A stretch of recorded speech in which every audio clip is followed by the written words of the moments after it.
This is just a little game. But I can take some blood. Film fanatics, welcome home. Video Arena awaits you. Today, we're diving into the chilling realm of cinema as we count down the top 10 best horror movies of 2023 so far. Prepare to be thrilled and terrified in equal measure. For this list we are looking at best the films that make us scream in first half of the year. Are you horrified we left off one of your favorites? Scream about it in the comments. Whatever you do, you only do because God allows it. Number 10, The Pope's Exorcist. Father Gabriel Ameth is dispatched by the Vatican to assist a family, whose youngest member has become possessed by a powerful demon. Ameth unearths all manner of secrets, some of which the Vatican would prefer stayed secret.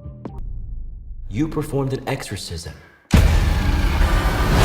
There are the moments and sequences that you'd expect, the jump scares, the dialogues, the explosions, they're all there, but there is so much more. The characters are all well developed and have more depth than you'd expect. It delivers scares and emotional kicks in equal measure. Let's be honest, how many possession films have been released in recent years? Some low budget, some high, one or two pretty good, the majority not white. The Pope's Exorcist actually rates quite highly. My faith does not require defense. Beth, we should go. Number 9, Cocaine Bear. After a 500-pound black bear consumes a significant amount of cocaine and embarks on a drug-fueled rampage, an eccentric gathering of cops, criminals, tourists, and teenagers assemble in a Georgia forest. You're safe. Bears can't climb trees. Of course I can! Higher, baby. Oh shit!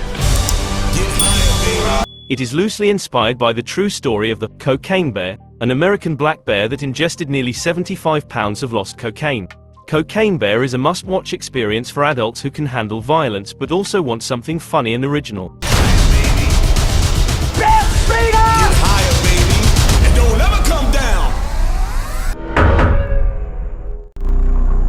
down. My name's Leonard. Well, it's nice to meet you. Number 8, Knock at the Cabin. Andrew, Eric and their adopted daughter, Wen, travel to the countryside for a vacation.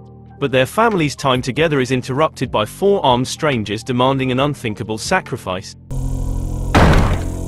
There is a woman carrying something that looks like a pick with a chain and a mallet. The overall plot of the film is interesting but simple.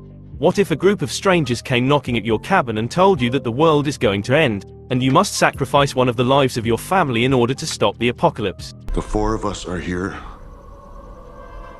to prevent the apocalypse. The reveal in this film revolves around whether this apocalypse is actually happening and therefore the family needs to sacrifice one of their own, or if this is all some kind of hoax and potential hate crime. Your family has been chosen to make a horrible decision.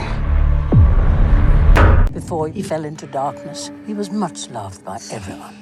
Fell into darkness. Number 7, Consecration. British horror director Christopher Smith is back in the habit for his 8th feature, and not just because it's largely set in a convent. This tale of a grief-stricken woman searching for answers to death of her priest brother mines some of Smith's favorite themes, particularly the shape-shifting beasts of identity and memory. While Consecration leans heavily into the familiar cliches of holy horror, there's some intriguing psychology at play, even if the film perhaps takes a little too long to reveal its most interesting aspects. In a genuinely creepy early sequence, I think I might be a really bad person. young optometrist Grace experiences a seemingly supernatural presence in her home, just before the phone rings to inform her of the death of her estranged brother, a priest at a remote Scottish convent. Another body has been found and, with the police treating the case as a murder-suicide, Grace travels to Scotland to try to discover exactly what happened. Don't be scared. Your daughter has a very disturbing obsession. What obsession? Death. Number 6, The Angry Black Girl and Her Monster. Vicaria is a brilliant teenager who believes death is a disease that can be cured. After the brutal murder of her brother, she embarks on a dangerous journey to bring him back to life. Inspired by Mary Shelley's Frankenstein, The Angry Black Girl and Her Monster thematically challenges our ideas of life and death. Death is the disease that broke my family. I'm sick of seeing it. Bomani J. Story, the film's writer and director, crafts a thrilling tale about a family that, despite the terrors of systemic pressure, will survive and be reborn again. Vicaria, who's jokingly referred to as both a mad scientist and a body snatcher, is a brilliant high schooler who's not afraid of putting her far-fetched theories to the test. Before long, she has reincarnated her dead brother into a hulking, moving creature. Death is a disease. There's a cure.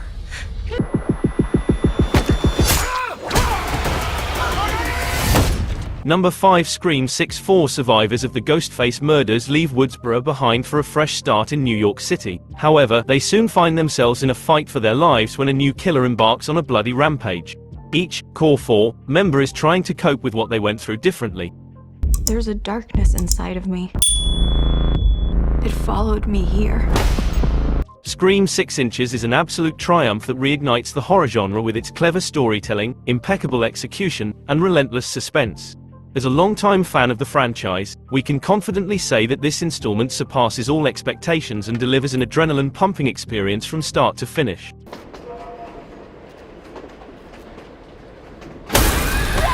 But I wanted a child, the greatest gift of my life. Number 4. Beau is Afraid. From start to finish, the film is about the long, whacked-out journey of an anxious man on his quest to visit his mother. Joaquin always picks very abstract and complex character roles. For the most part, he excels in all his film work. Everything Beau does in this movie is filtered through the lens of having anxiety. It makes it tough to determine what is real, because that's how anxiety heightens situations. As soon as you get home. I know. Every interaction is Beau's perceived worst-case scenario, and you're never pulled out of his point of view, leaving you to figure out what is real and what's just his imagination. The film is made with a chotic brilliance. The cinematography is in sync with the wild and absurd messaging that is being shown on the screen. Visually, it is totally immersive, attending to the finest detail. It leaves you with infinite moments to debate. Feeling sad about going home, Beau? Must feel totally unreal. Mr. James Foster, you'll have to come with us. Number 3. Infinity Pool. This film starts off extremely relatable, and as an audience member you are thrown into the shoes of an unsuspecting couple that are on holiday and make some friends. What follows, however, takes you on a rollercoaster ride that has you trying to discern reality from dystopian visions. The film forms a satirical terror with which is paired with a neo-psychedelia sequence that remain with you. This is just a little game. But I can take some blood. Guided by a seductive and mysterious woman, a couple on vacation venture outside the resort grounds and find themselves in a culture filled with violence, hedonism and untold horror. A tragic accident soon leaves them facing a zero-tolerance policy for crime. Either you'll be executed, or, if you're rich enough to afford it, you can watch yourself die instead. And watch it happen. Hi, Megan. I'm Katie. It's nice to meet you, Katie. Number 2. Megan.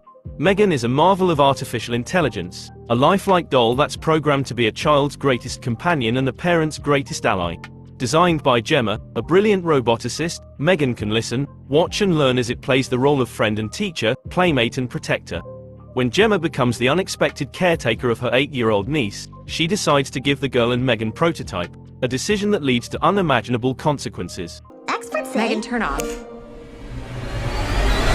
I thought we were having a conversation. Megan is a doll that syncs up and learns from a child. She has all sorts of fancy schmancy AI bells and whistles that mean she can learn whatever the child needs to know, from facts about condensation, to how to draw and dance, to just holding a conversation and being a good listener.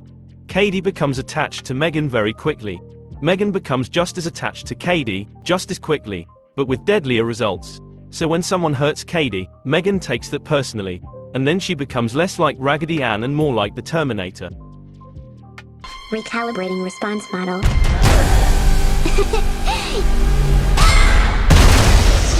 Before we unveil our top picks, here are some honorable mentions. The Boogeyman. There's no such thing as monsters. You need to grow up. I'm serious, Sawyer. I need to be alone. I can see the fear in your eyes. Malum. I can't do this anymore. Just get me out. Sorry for the inconvenience. You smell like failure. Unseen. Oh no, I see it.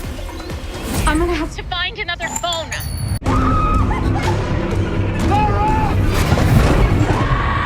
Godless. The Eastfield Exorcism.